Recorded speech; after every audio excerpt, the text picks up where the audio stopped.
जळात बुडूनही कोरडं राहणं सहज नाही ना, तसंच विकारांच्या विळख्यात राहून अलिप्त राहणं सहज नाही.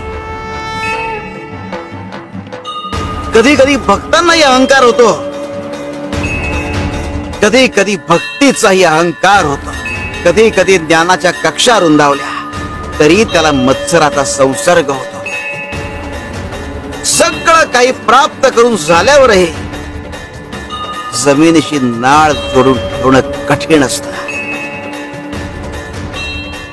त्यासाठी एक वेगळीच आध्यात्मिक उंची गाठावी लागते.